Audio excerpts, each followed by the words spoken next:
Hello everyone, मैं हूं आदर्श कुपौत। Start करते हैं आज का लेक्चर। आज का लेक्चर जो हमारा होने वाला है वो हमारा एक नया सब्जेक्ट जो हम स्टार्ट करने वाले हैं वो की है मोटर वाहन अधिनियम, यानी कि एमवी एक्ट को आज हम स्टार्ट करने वाले हैं। मोटर वाहन अधिनियम 1988 को स्टार्ट करने वाले हैं। इसमें ज्यादा इंपॉर्टेंट क्वेश्चन तो बनते नहीं है, जो भी 5-6 क्वेश्चन बनते हैं वो सारे हम कवर करेंगे। साथ ही साथ जैसे ही ये सब्जेक्ट कंप्लीट हो जाएगा उसके बाद मैं इसके सारे नोट्स आप लोगों के लिए अवेलेबल करा दूंगा। नोट्स कैसे लेने वो मैं इस वीडियो के बीच में आपको बताता हूँ। अब मोटर वाहन अधिनियम जो है, इस अधिनियम को स्टार्ट करने वाले आज जो टॉपिक पढ़ने वाले हैं वो पढ़ने वाले हम चालान अनुज्ञप्ति को, यानी कि ड्राइविंग लाइसेंस को आज हम पढ़ने वाले हैं। अब ड्राइविंग लाइसेंस क्या होता है, इसको ड्राइविंग लाइसेंस को लेने का क्या क्राइटेरिया होता है, इसके लिए क्या क्या चीजें आवश्यक होती है, किन स्थितियों में ड्राइविंग लाइसेंस को निरस्त किया जा सकता है और किस तरीके से ड्राइविंग लाइसेंस का इस्तेमाल करना वर्जित है, यानी कि किस टाइप से ड्राइविंग लाइसेंस का इस्तेमाल हम नहीं कर सकते। इन सारी चीजों के बारे में आज मैं आपको बताने वाला हूँ। अब आपके एग्जाम में एमवी एक्ट का अगर ये क्वेश्चन आ जाता है कि चालान अनुज्ञप्ति के बारे में बताइए, या चालान अनुज्ञप्ति के बारे में किसी से भी रिलेटेड कोई क्वेश्चन आ जाता है, तो आप जो मैं इस वीडियो में बताने वाला हूँ वो आप लिख सकते हो। नोट्स भी मैं आपको अवेलेबल करा दूंगा, कैसे करना है वो मैं आपको बाद में बता दूंगा। ये है मेरा इंस्टाग्राम अकाउंट, आप चाहो तो यहाँ मुझे फॉलो कर सकते हो। यहाँ पर मैं स्टोरी के रूप में आपको तरह तरह की अपडेट देता रहता हूँ, तो आप चाहो तो फॉलो कर सकते हो। अब बात करें चालान अनुज्ञप्ति की, यानी कि ड्राइविंग लाइसेंस की। दैनिक जीवन में, हमारे डेली लाइफ में ड्राइविंग का एक बहुत महत्वपूर्ण स्थान है। ज्यादातर दिन में या दिन के किसी भी समय एक न एक बार हमें ड्राइविंग करने की आवश्यकता पड़ी जाती है। अब मान लो कि किसी ऐसे व्यक्ति को ड्राइविंग नहीं आती है, किसी व्यक्ति को ड्राइविंग नहीं आती और वो अगर गाड़ी लेकर के निकल जाए तो क्या होगा, उसकी खुद की जान को भी खतरा हो जाएगा। साथ ही साथ उसके अलावा जो अन्य व्यक्ति है, जो सामान्य व्यक्ति है, जो रोड पर चल रहे हैं, उनकी जान को भी खतरा हो जाएगा। तो इसीलिए उनकी जान को खतरा भी ना हो, उस खुद की व्यक्ति की जान को भी खतरा ना हो, इस वजह से ड्राइविंग लाइसेंस को अनिवार्य कर दिया गया। अब मान लीजिए कि ड्राइविंग लाइसेंस को इस तरह से इस वजह से अनिवार्य नहीं भी किया जाए तो भी मुझे ड्राइविंग आती है इस बात को बताने के लिए, या तो मैं क्या करूंगा, बार बार आपको गाड़ी चला करके बताऊंगा कि मुझे ड्राइविंग आती है, इसके बाद मैं गाड़ी रोड पे लेकर के निकलूंगा। तो इससे अच्छा एक प्रोसेस बना दिया गया ड्राइविंग लाइसेंस का, यानी कि चालान अनुज्ञप्ति का, ताकि इससे पता चल जाए कि इस व्यक्ति को ड्राइविंग आती है, ये गाड़ी चला सकता है, ये गाड़ी चलाने के लिए अलाउ है। तो ये चीज हो गई, इसी के लिए इसको अलाउ कर दिया गया, यानी कि इसी के लिए इसको इंपॉर्टेंट बना दिया गया। अब धारा 3 में इसके बारे में बता रखा है, सेक्शन 3 में इसके बारे में साफ साफ बता रखा है। क्या बता रखा है कि भाई चालान अनुज्ञप्ति को गाड़ी चलाने के लिए अनिवार्य मान लिया गया है। अब इसकी क्या क्या पात्रता है, यानी कि कौन व्यक्ति ऐसा होगा जो चालान अनुज्ञप्ति ले सकता है, यानी कि ड्राइविंग लाइसेंस ले सकता है। सबसे पहले तो हम पात्रताओं के बारे में पढ़ लेते हैं, कौन व्यक्ति ऐसा है जो चालान अनुज्ञप्ति यानी कि ड्राइविंग लाइसेंस लेने के लिए एलिजिबल है, यानी कि कौन इसे प्राप्त कर सकता है। सबसे पहले तो बात करें आयु की। अब जो हम आम नॉर्मल पढ़ते रहते हैं उनमें और अब जो हम एक्ट के थ्रू पढ़ने वाले उसमें थोड़ा सा फर्क है। किसी साधारण व्यक्ति को बाहर जाकर के पूछोगे कि ड्राइविंग लाइसेंस कौन बना सकता है, वो यही कहेगा कि 18 साल से ऊपर का व्यक्ति है तो ड्राइविंग लाइसेंस बना सकता है, उसका ड्राइविंग लाइसेंस बन जाएगा। लेकिन ऐसा नहीं है, इसके अलावा भी बहुत सारी चीजें, प्लस 18 साल वाला व्यक्ति भी ड्राइविंग लाइसेंस बना सकता है, लेकिन कुछ स्थितियों में वो भी गाड़ी नहीं चला सकता। क्यों नहीं चला सकता, कैसे नहीं चला सकता, सारी चीजें मैं आपको बताता हूं। अब बात करें पहले आयु की। पात्रता में पहला पॉइंट आता है आयु का। कौन सा, आयु का। आयु कौन, आयु के लिए क्या होगा, आवेदक को कम से कम 18 वर्ष का होना अनिवार्य है। सबसे पहले तो उसकी आयु कम से कम 18 वर्ष की होनी चाहिए। 18 वर्ष की आयु होने के बाद वो गाड़ी कहां नहीं चला सकता, वो गाड़ी पब्लिक प्लेस पे गाड़ी नहीं चला सकता, यानी कि 18 वर्ष की आयु उसने पूरी कर दी है, उसने ड्राइविंग लाइसेंस ले भी लिया है, तो भी वो पब्लिक प्लेस पे जाकर के गाड़ी नहीं चला सकता। वो ऐसे एरिया में जहां कम भीड़ भाड़ है, ऐसे एरिया में ही वो गाड़ी चला सकता है, यानी कि 18 से 20 वर्ष के बीच की अगर उसकी आयु है तो वो पब्लिक प्लेस पे गाड़ी नहीं चला सकता, सिर्फ ऐसी जगहों पे गाड़ी चला सकता है जहां पर भीड़ भाड़ कम हो। इसके साथ ही कई लोग ये भी सोचते हैं कि भाई 16 साल का व्यक्ति स्कूटी चला सकता है, स्कूटी का लाइसेंस उसका बन सकता है। नहीं, ये चीज भी गलत है। क्या चीज है, सही चीज क्या है, सही चीज है कि 16 वर्ष से कम आयु का, 16 वर्ष से अधिक आयु का व्यक्ति और 18 वर्ष से कम आयु का व्यक्ति, यानी कि 16 से 18 के बीच का अगर कोई व्यक्ति है तो वो भी एक तरह का ड्राइविंग लाइसेंस ले सकता है। वो लाइसेंस कौन सा होगा, वो लाइसेंस उसके लिए होगा, उस बाइक के लिए होगा जो 50 सीसी से कम की बाइक है, यानी कि 50 सीसी से कम की जो बाइक होती है उस बाइक को चलाने का लाइसेंस 16 साल से 18 साल के बीच का व्यक्ति ले सकता है। 18 से ऊपर का है तो वो तो किसी भी गाड़ी को चलाने का लाइसेंस ले सकता है, लेकिन जो 16 से 18 के बीच का व्यक्ति है वो ऐसी बाइक को चलाने का लाइसेंस ले सकता है जो 50 सीसी से कम की बाइक है, यानी 50 सीसी तक की बाइक के चलाने का लाइसेंस ले सकता है। अब लोग ये कहते हैं कि स्कूटी चला सकता है, बिना गियर वाली बाइक चला सकता है, तो ऐसा नहीं है। 50 सीसी वाली बाइक कौन सी होती है? स्कूटी भी 50 सीसी की नहीं होती, स्कूटी भी आजकल 110 सीसी की आती है। स्प्लेंडर वगैरह ऐसी बाइक भी ले लोगे तो ये भी कम से कम 100 सीसी की आती है। तो 50 सीसी वाली बाइक कौन सी होगी? 50 सीसी वाली जो पुराने टाइम में इस टाइप की जो लूना वगैरह आती थी, इसमें भी अब तो ज्यादा वाली आती, लेकिन पहले 50 सीसी वाली 49 सीसी वाली आती थी, 49 सीसी वाली जो बाइक आती थी, उन बाइक को चलाने का लाइसेंस ले सकता है कौन व्यक्ति? जो 16 से 18 साल के बीच का व्यक्ति है वो। किनको? लूना या 50 सीसी से कम वाली जो बाइक थी उनको चलाने का, इस टाइप की दिखती थी, उनको चलाने का लाइसेंस ले सकता है। दूसरी बाइक कोई भी स्कूटी, बिना गियर वाली स्कूटी है, फिर भी उसको नहीं चला सकता। क्यों? क्योंकि वो 100 सीसी या उससे ज्यादा की होती है। तो दो चीजें कंप्लीट हो गई। एक तो भाई 18 साल का होना चाहिए, 18 साल का होगा तो भी पब्लिक प्लेस पे नहीं चला सकेगा, और 16 साल से 18 साल के बीच का अगर कोई व्यक्ति है तो वो 50 सीसी से कम की बाइक के लिए लाइसेंस बनवा सकता है और उसके बाद 50 सीसी से कम की बाइक चला सकता है।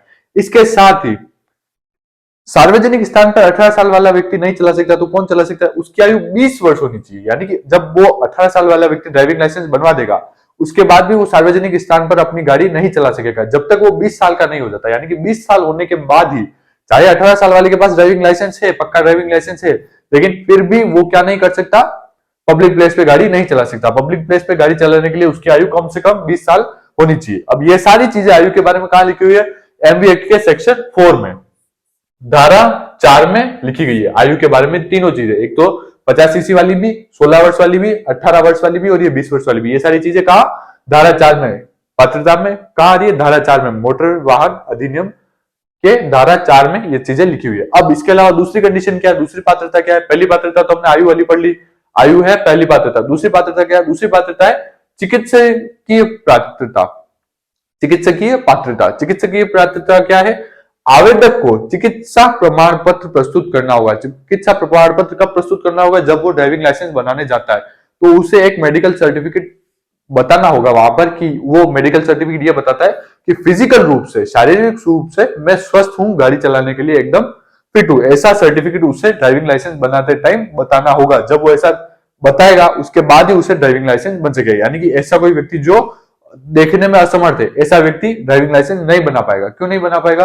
क्योंकि वो चिकित्सीय पात्रता को पूरा नहीं करता, यानी कि फिजिकल रूप से वो फिट नहीं है, तो उसका भी ड्राइविंग लाइसेंस नहीं बनेगा।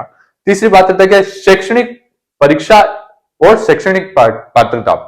भाई जो भी ड्राइविंग लाइसेंस बनाने के लिए जा रहा है, ऐसे ही डायरेक्ट जाकर के ड्राइविंग लाइसेंस लेकर के नहीं आ सकता कि मैं जाऊं पहले ड्राइविंग लाइसेंस लेकर के आ जाऊं, फिर उस लाइसेंस को लेकर के जेब में रखूं और फिर गाड़ी चलाना सीखूं। ऐसा संभव नहीं है। पहले मुझे क्या करना होगा? पहले मुझे एक लर्नर लाइसेंस मिलता है, वो लर्नर लाइसेंस लेकर के पहले मुझे गाड़ी चलाना सीखना होगा। पहले उससे मैं गाड़ी चलाना सीख जाऊंगा। 6 महीने का उसमें टाइम मिलता है, अलग अलग स्टेट का अलग अलग टाइम हो सकता है, 6 महीने के लगभग का टाइम रहता है, 6 महीने का उसमें टाइम मिलता है। वो लाइसेंस लेकर के मैं किसी ऐसे व्यक्ति को साथ लेकर के, जिसके पास की परमानेंट लाइसेंस है, उस व्यक्ति को साथ बिठा करके मैं गाड़ी चलाना सीख सकता हूँ। 6 महीने के अंदर जब मैं गाड़ी चलाना सीख जाऊंगा तो 6 महीने बाद जाकर के, या 6 महीने के बाद जाकर के मैं परमानेंट लाइसेंस के लिए अप्लाई कर सकता हूँ और फिर मेरा परमानेंट लाइसेंस बन करके आ जाएगा। उसमें एक तो ये होना चाहिए चिकित्सीय पात्रता पूरी होनी चाहिए, दूसरा आयु पूरी होनी चाहिए। तो यानी कि 3 चीजें हमने पढ़ ली पात्रता के अंदर। कौन सी? पहली तो आयु, दूसरा चिकित्सकीय और तीसरा जो है परीक्षा, यानी कि परीक्षण, शिक्षण। पहले तो मैं सीख चुका हूं, उसके बाद फिजिकल रूप से मैं फिट हूं और मेरी आयु भी मैंने पूरी कर ली हो। तो आयु वाला फैक्ट कहां दे रखा है? आयु वाला धारा 4 में दे रखा है। किसके? मोटर वाहन अधिनियम की धारा 4 में आयु के बारे में बता रखा है। इसके बाद चिकित्सकीय पात्रता के बारे में कहा बता रखा है? चिकित्सकीय पात्रता धारा 8 में बता रखी है, धारा 4 में आयु के बारे में बता रखा है। और ये परीक्षा या परीक्षा के बारे में, यानी कि मुझे पहले सीखना होगा, उसके बाद वहां जाकर के टेस्ट भी देना होगा। टेस्ट देना भी जरूरी है। यानी कि एक ऐसा, मैं आपको बताता हूं, एक बाइक का टेस्ट लेने जाओगे तो इस तरह से 8 बना होगा। इस 8 के अंदर आपको बाइक चलानी होगी। जैसे ही आप इस 8 की इस बाउंड्री से बाहर निकले या इस बाउंड्री को टच कर दिया तो आप वहां पर उस टेस्ट में फेल हो जाओगे, या फिर इसके बीच में आपने कहीं पर भी पांव टच कर दिया तो भी आप फेल हो जाओगे। अगर कार का बनाने जाओगे तो इस तरह का एक रैम बना होगा, इस रैम में कार को यहां ले जाना है, यहां ले जाकर के उसको रोक देना है। रोकने के बाद आपको फिर यहीं से कार स्टार्ट करके इस साइड लाना है। अब यहां से जब स्टार्ट करते हो तब कार पीछे नहीं आनी चाहिए। तो ऐसी बहुत सारी चीजें आप लोगों को पता होगा। ये मेरा मोबाइल नंबर है, यहाँ पर इस पे कॉल नहीं लगेगा आपका। आप चाहो नोट्स के लिए तो मुझे यहाँ पर पे व्हाट्सएप कर सकते हो। अब मोटर व्हीकल अधिनियम जो है ये मैंने अभी स्टार्ट किया, तो अभी तुरंत के तुरंत आपको नोट्स नहीं मिलेंगे। करीब करीब 10 फरवरी तक, 10 10 फरवरी तक मैं इसके नोट्स लगभग तैयार कर लूंगा और आप लोगों को अवेलेबल करा दूंगा। तो मेरे को व्हाट्सएप पे मैसेज कर देना, कॉन्ट्रैक्ट 1 के, कॉन्ट्रैक्ट 2 के और दूसरे सब्जेक्टों के तो काफी सारों के अवेलेबल है। तो मेरे को व्हाट्सएप करके पूछ लेना, जैसे अवेलेबल हो जाएंगे मैं आपको बता दूंगा और आपको अवेलेबल करा दूंगा। लगभग 10 फरवरी 2025 तक का टाइम मुझे इसको बनाने में लग जाएगा, 2025 10 फरवरी तक। अब बात कर ली पात्रताओं की तो हमने बात कर ली, लेकिन अब बात कर लेते हैं निर्बंधन के बारे में। यानी कि ऐसी कौन सी कंडीशन है जहां पर लाइसेंस का जिस तरीके से इस्तेमाल नहीं किया जा सकता। यानी कि लाइसेंस को मान लीजिए मैंने क्या किया कि मैं 18 साल का हो गया, मैं शारीरिक रूप से फिट भी हूं, मैंने परीक्षा भी पास कर ली, ड्राइविंग सीख भी ली और वहां जाकर के परीक्षा भी पास कर ली और मैंने अपना ड्राइविंग लाइसेंस बना दिया। अब मैं ड्राइविंग लाइसेंस बना करके आ गया, अब मैं मेरे को कहीं जाना है तो मैं मेरा ड्राइविंग लाइसेंस लेके जा रहा हूँ। उसके बाद मेरे दोस्त को कहीं जाना है तो मैं अपना ड्राइविंग लाइसेंस उसे दे रहा हूँ और उसे कह रहा हूँ कि तू बाजार जाके आ जा, मेरे लाइसेंस पे तू जाके जा, वो किसी और को दे रहा है। तो इस तरीके से ऐसी चीजें ना हो जाए, इसीलिए इन चीजों को रोकने के लिए कुछ निर्बंधन भी लगाए गए। किस पे? ड्राइविंग लाइसेंस के ऊपर कुछ निर्बंधन भी लगाए गए, यानी कि उसका इस्तेमाल किस तरीके से नहीं किया जा सकता, किस तरीके से ड्राइविंग लाइसेंस का इस्तेमाल नहीं किया जा सकता, उन चीजों के बारे में भी बता रखा है। वो चीजें भी पढ़नी जरूरी है। पहले अगर आपको ड्राइविंग लाइसेंस के ऊपर कोई भी क्वेश्चन आता है, पहले आपको ड्राइविंग लाइसेंस के बारे में बताना है, फिर पात्रता लिखनी है, फिर निर्बंधन लिखना है। निर्बंधन में क्या लिखना है? निर्बंधन में मोटर वाहन अधिनियम 1988 की धारा 6 में निर्बंधन के बारे में बता रखा है। किसमें? धारा 6 में निर्बंधन के बारे में सारी चीजें डीप में बता रखी है। भाई पहली चीज तो क्या? पहली की एक ही लाइसेंस होगा, यानी कि एक व्यक्ति के पास एक ही लाइसेंस होगा। लाइसेंस जैसे दिखने वाली किसी भी दूसरी चीज को लाइसेंस नहीं माना जाएगा, यानी कि जो ऑफिशियल लाइसेंस होगा, जो आरटीओ अलाउड करेगा, वो ही लाइसेंस लेकर के आप बाहर निकल सकते हो, गाड़ी चला सकते हो। उसके अलावा और किसी भी चीज को आप एज ए लाइसेंस प्रूफ नहीं कर सकते। कि मान लीजिए मैंने आधार कार्ड बता दिया कि सर मैं 18 साल से ऊपर का हूं, मैं गाड़ी चला सकता हूं, तो वो चीज मान्य नहीं होगी। सिर्फ आपको ड्राइविंग लाइसेंस ही बताना पड़ेगा वहां पर। तो पहली चीज तो होगी कि एक ही लाइसेंस होगा, यानी कि लाइसेंस होना ही चाहिए। लाइसेंस के अलावा और कोई दूसरी चीज वहां पर काम नहीं करेगी। दूसरी चीज क्या है? धारा 6 में दूसरी चीज क्या देखिए, खुद का लाइसेंस होना चाहिए। किसी दूसरे व्यक्ति के लाइसेंस पर या कोई भी किसी अन्य व्यक्ति के लाइसेंस पर गाड़ी लेकर के नहीं निकल सकता। गाड़ी लेकर के कोई भी दूसरे व्यक्ति के लाइसेंस पर गाड़ी लेकर के नहीं निकल सकता। मान लो मेरा लाइसेंस है, मैं अपना लाइसेंस किसी और को देता हूं, तो वो लाइसेंस उस व्यक्ति के लिए किसी भी प्रकार से काम का नहीं होगा। अब इसको रोकने के लिए लाइसेंस पे फोटो भी दे देते, नाम भी दे देते, एड्रेस भी दे देते, पिता का नाम भी दे देते। तो इससे वेरीफाई किया जा सकता है कि जिस व्यक्ति का लाइसेंस है और जो व्यक्ति गाड़ी चला रहा है वो एक ही है या नहीं है। तो यानी कि दो चीजों की एक ही लाइसेंस होगा, लाइसेंस के अलावा और किसी भी चीज को मान्य नहीं किया जाएगा। दूसरा, खुद का होना चाहिए, किसी और का नहीं होना चाहिए। यानी कि कुल मिलाकर के ये बात है कि ड्राइविंग लाइसेंस उसी व्यक्ति के लिए जिस व्यक्ति ने वो लाइसेंस के लिए अप्लाई किया है और जिसने टेस्ट देकर के वो ड्राइविंग लाइसेंस जो है वो लिया है, वही व्यक्ति जो है गाड़ी चला सकता है। तो ये हो गए निर्बंधन। अब निर्बंधन के बात करें जाए नवीनीकरण की। अब ड्राइविंग लाइसेंस पे आपने ध्यान दिया होगा कि ड्राइविंग लाइसेंस ऐसा नहीं है कि मैंने एक बार, मैं मान लीजिए 18 साल का हुआ और 18 साल की उम्र में मैंने ड्राइविंग लाइसेंस के लिए अप्लाई किया, मेरा ड्राइविंग लाइसेंस बन करके आ गया, तो अब मेरा ये लाइसेंस जो है लाइफ टाइम के लिए काम होगा। ऐसा नहीं होता है। ड्राइविंग लाइसेंस की भी एक लिमिट है, यानी कि एक टाइम पीरियड होता है, उस टाइम पीरियड के अंदर अंदर तक ही वो ड्राइविंग लाइसेंस काम करेगा। उसके बाद आपको क्या कराना होगा, वो टाइम पीरियड जैसे ही निकल जाएगा, जैसे मान लीजिए मेरा 2040 तक का ड्राइविंग लाइसेंस का टाइम दे रखा है, 2040 तक का, तो 2040 तक मैं उस लाइसेंस पे गाड़ी चला सकता हूं। उसके बाद मुझे क्या करना होगा, उसके बाद मुझे जाकर के फिर से उस लाइसेंस को रिन्यू कराना होगा। लेकिन अब इसमें कुछ चीजें होती थी कि पहले क्या होता था, काफी पहले की बात कर रहा हूं मैं, उस टाइम क्या होता था कि भाई जैसे ही मेरा लाइसेंस जो है एक्सपायर हो गया, उसके बाद मुझे क्या करना पड़ता था कि फिर से आरटीओ जाकर के फिर से मुझे वो टेस्ट देना पड़ता था। यानी कि वो जो 8 वाला टेस्ट मैंने आपको बताया, अगर बाइक का टेस्ट देना तो पहले मुझे 8 वाला टेस्ट वापस देना पड़ता था और वो कार वाला टेस्ट भी वापस देना पड़ता। तो इन चीजों को हटा दिया गया। कब हटा दिया गया? एक केस है विपिन बिहारी साहू बनाम स्टेट ऑफ उड़ीसा का केस है, 2016 का ही केस है। ध्यान रखिए, ज्यादा पुराना नहीं है, 2016 का ही केस है। ये केस आपको याद कर लेना है, नवीनीकरण में ये केस लिख करके ही आना है, ये बहुत इंपॉर्टेंट केस है। नाम याद कर लो, विपिन बिहारी साहू बनाम स्टेट ऑफ उड़ीसा का केस है, 2016 का केस है।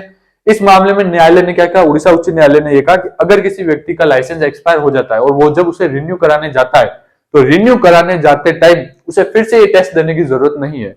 वो सिर्फ वहां जाकर के डॉक्यूमेंट वेरीफाई करा करके फिर से अपना लाइसेंस रिन्यू करवा सकता है। यानी कि उसे बार बार जाकर के ये टेस्ट देने की जरूरत नहीं है। एक बार टेस्ट दे दिया, लाइसेंस बन गया, उसके बाद बार बार जाकर के उसे ये टेस्ट देने की जरूरत नहीं है। अब मैं यहाँ पे आपको एक लाइसेंस बताता हूँ। ये तो महाराष्ट्र का लाइसेंस है, हर स्टेट में थोड़ा बहुत फर्क आ सकता है, लेकिन ये महाराष्ट्र का लाइसेंस है। अब इसमें क्या होगा, यहाँ पर देखो, यहाँ पर तो पहले गाड़ी के टाइप के बारे में लिखा हुआ है। अब कुछ में यहाँ लिखा होता है, कुछ में यहाँ लिखा होता है। स्टेट के हिसाब से थोड़ा फर्क आ सकता है कि कौन कौन सी गाड़ी चला सकता है, कार चला सकता है या नहीं, बाइक चला सकता है या नहीं, बाइक का लाइसेंस है, कार का लाइसेंस है, ये चीजें यहाँ लिखी होती है। इसके बाद यहाँ पर नाम, पिता का नाम और एड्रेस, ये तीनों चीजें यहाँ पर लिखी होती है।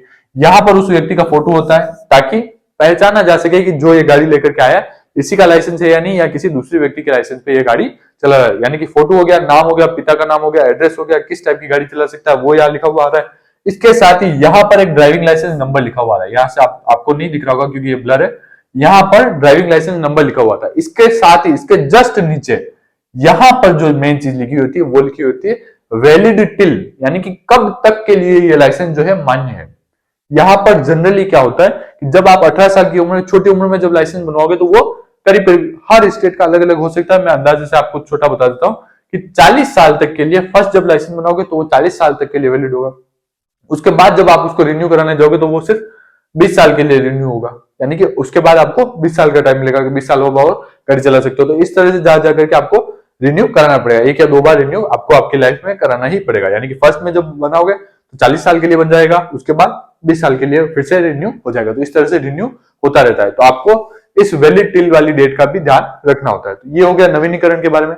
पहला क्या ध्यान रखना है, पहला तो पात्रता लिखनी है, उसके बाद क्या लिखना है, उसके बाद निर्बंधन लिखना है, उसके बाद क्या लिखना है, उसके बाद नवीनीकरण लिखना है, और इसके बाद सबसे इंपॉर्टेंट पॉइंट जो आता है वो आता है निलंबन के बारे में। यानी कि ऐसी कौन सी स्थिति हो जाएगी जब ड्राइविंग लाइसेंस को निलंबित कर दिया जाएगा, सस्पेंड कर दिया जाएगा।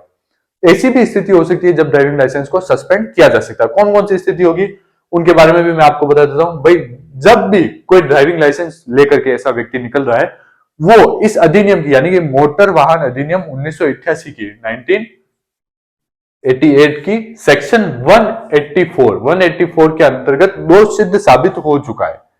184 क्या कहता है, 184 ये कहता है कि खतरनाक तरीके से ड्राइव कर रहा है, यानी कि उसके ड्राइविंग करने से किसी और व्यक्ति को हानि पहुंच सकती है, नुकसान हो सकता है, यानी कि उसके ड्राइविंग करने का तरीका थोड़ा खतरनाक है, यानी कि कोई स्टंट कर रहा है या फिर ड्रिफ्ट वगैरह कर रहा है बाइक वगैरह से या कार वगैरह से ड्रिफ्ट वगैरह कर रहा है, स्टंट वगैरह कर रहा है, तो ऐसी स्थिति में उसे 184 के अंदर दोषी मान लिया जा सकता है, यानी कि उसे दोषी ठहराया जा सकता है। इसके अंतर्गत क्या होगा कि उसका ड्राइविंग लाइसेंस जो है निलंबित किया जा सकता है। लेकिन कब निलंबित किया जा सकता है, फर्स्ट बार में ही। जैसे फर्स्ट बार में मैं जाकर के कोई स्टंट कर रहा हूं या फर्स्ट बार में मैं जाकर के कोई ड्रिफ्ट वगैरह कर रहा हूं, तो ऐसी स्थिति में एक ही बार में फर्स्ट टाइम में मेरा निलंबन नहीं होगा, मेरा लाइसेंस निलंबित नहीं होगा। फर्स्ट बार तो मुझे वार्निंग देकर के छोड़ दिया जाएगा, या कोई फाइन वगैरह है तो वो फाइन वगैरह लगा करके छोड़ दिया जाएगा। लेकिन अगर मैं दोबारा ऐसी गलती करता हूं, दोबारा इसके अंतर्गत यानी कि 184 के अंतर्गत ही दोबारा मुझे खतरनाक तरीके से ड्राइव करने के लिए दोषी ठहराया जाता है सेकंड टाइम, तो ऐसी स्थिति में सेकंड टाइम में मुझे छोड़ा नहीं जाएगा, वार्न करके नहीं छोड़ा जाएगा। ऐसी स्थिति में मुझे क्या किया जाएगा, मेरे ड्राइविंग लाइसेंस को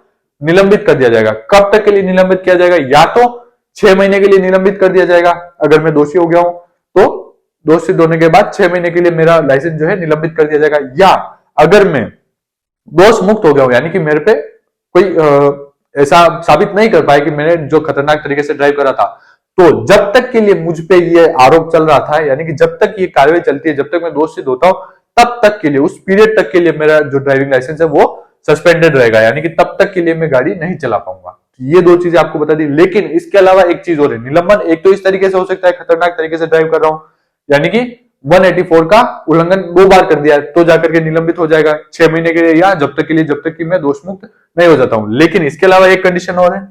दूसरी कंडीशन क्या है, दूसरी कंडीशन ये है कि जहां पर कोई वाहन चालक यानी कि कोई भी व्यक्ति खतरनाक तरीके से ड्राइव करता है, यानी कि 184 के अंतर्गत ही ऐसी खतरनाक तरीके से ड्राइव करता है, लेकिन क्या होता है कि उस ड्राइविंग की वजह से, उसकी ऐसी ड्राइविंग की वजह से किसी एक व्यक्ति की मृत्यु हो जाती है, या एक से अधिक व्यक्ति की भी मृत्यु हो जाती है, या उन व्यक्तियों को कुछ खतरनाक तरीके की चोट लग जाती है मेरी ड्राइविंग की वजह से या किसी भी व्यक्ति की ड्राइविंग की वजह से, तो ऐसी स्थिति में क्या होगा, ऐसी स्थिति में जो न्यायालय है, न्यायालय के पास ये पावर है कि जब तक के लिए वो उचित समझे तब तक के लिए उस व्यक्ति का जो है ड्राइविंग लाइसेंस जो है निलंबित कर सकती है। तो दोनों चीजें होगी, या तो अगर किसी व्यक्ति को मृत्यु हो जाए या उसे खतरनाक तरीके की चोट लग जाए, मेरी खतरनाक ड्राइविंग की वजह से, किसी भी व्यक्ति की खतरनाक ड्राइविंग की वजह से, तो न्यायालय जब तक चाहे तब तक के लिए उसका लाइसेंस सस्पेंड कर सकती है। और अगर किसी को चोट वगैरह नहीं लगती और ऐसे ही खतरनाक तरीके से ड्राइविंग की जाती है जिससे ऐसा अंदेशा होता है कि किसी को चोट लग सकती है, तो ऐसी स्थिति में 6 महीने के लिए उसका ड्राइविंग लाइसेंस जो है सस्पेंड किया जा सकता है। आई होप आपको ये लेक्चर पूरा अच्छे से समझ में आ गया होगा। चीजों को ध्यान रखना है, कैसे लिखना है, सारी चीजें मैं नोट्स में बता दूंगा। ये मेरा व्हाट्सएप नंबर है। कॉन्ट्रैक्ट 1 और कॉन्ट्रैक्ट 2 के नोट्स तो अभी अवेलेबल है। इसके नोट्स 10 फरवरी तक मैं कंप्लीट करा दूंगा और इसके बाद 10 फरवरी के बाद आप इस नोट्स को भी ले पाओगे। आई होप आपको चीजें अच्छे से समझ में आई हुई। Thank you so much.